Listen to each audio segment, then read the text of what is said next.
Welcome back, everyone. Michael here with Offshore Citizen. I was just out for a tasty dinner at a restaurant called Sushi Samba. If you happen to be in Dubai, great view, great tasty food, definitely recommended.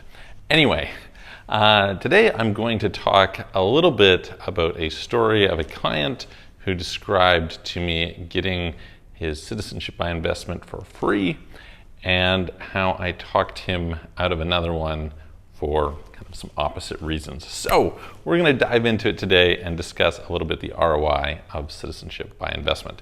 So let's do so now. Before we do, if you haven't already, please hit the subscribe button. Go tick that little all notification bell.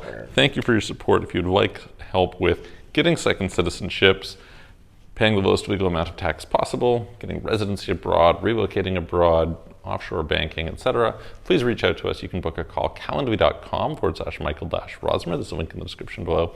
Or you can send a message through our websites, offshorecitizen.net and offshorecapitalist.com. Okay, so let's dive in. So I think this is an important topic because the price of citizenship by investment does matter, right? It matters, let's be honest. You're looking for some sort of benefit in most cases. Some people just like to collect citizenships, that's cool. And once in a while, I have clients who, when they start getting them, they find it's a kind of an addiction. They want to get more and more. This being said, generally speaking, you're trying to get some kind of benefit from it. And I would say usually that is some sort of access, the ability to give up US citizenship, some sort of backup, something like that, right? And so I was talking to a client today who recently we helped him get St Kitts. He got that end of last year, renounced to citizenship, and he was happy talking about how just a year of taxes paid for more than the cost of the citizenship. So in a sense, if he had just got it a year earlier, it would have been, say, free to him, and now, it's free to him in terms of the overall. So in other words, we sometimes focus on the cost, but we don't focus on the benefit. And the reality is that there was a cost to him all the time. He made the comment to me, he's like, I never realized the rest of the world had this so good. Anyway, so the whole point is, if you're in a situation where you're paying a bunch of tax, and this is going to allow you not to pay the tax, well, the cost is not so important because the ROI is tremendous, right? At the same time, he was talking to me about getting another one, and I kind of went over with him, he's done a bunch of different things, and was just discussing the value of the money over time. And we were discussing that, yeah, he could go and get that other program right now. However, what does he get out of it? He gets a backup on an event that is somewhat unlikely. And the consequence is he dumps a bunch of capital that would be worth a lot.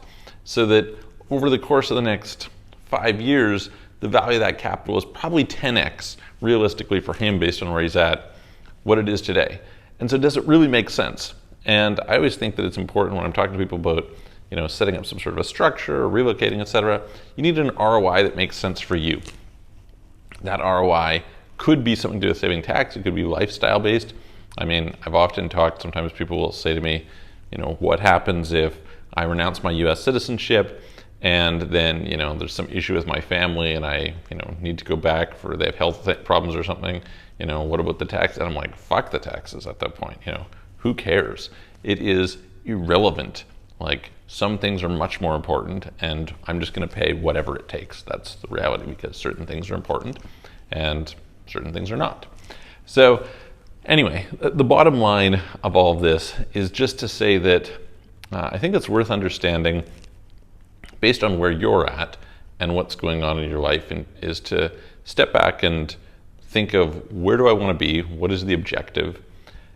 What is that thing worth to me? And in the process of what is that worth to me, also, what is it worth now versus worth in the future?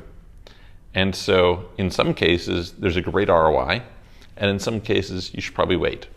And I would encourage you to think in that way. Now, the exception to that is if it's some opportunity that probably won't exist in the future. So this was a conversation I had with him. I said, if what you're looking at is something that it may not exist in the future because it's scarce and rare and things like this, some sort of a rare, high value, unofficial citizenship by investment or something like that, by all means, then I think you kind of need to take advantage of these things when they're available. But what we're discussing here was not, and so the time value of the money was significant, and you can always get it in the future or get something equivalent to get kind of that optionality. So anyway, let me know what you think. Put it in the comments below. Are you in a situation where you're thinking about getting a citizenship? If so, how does that ROI look to you? And I will look forward to seeing you on the next video.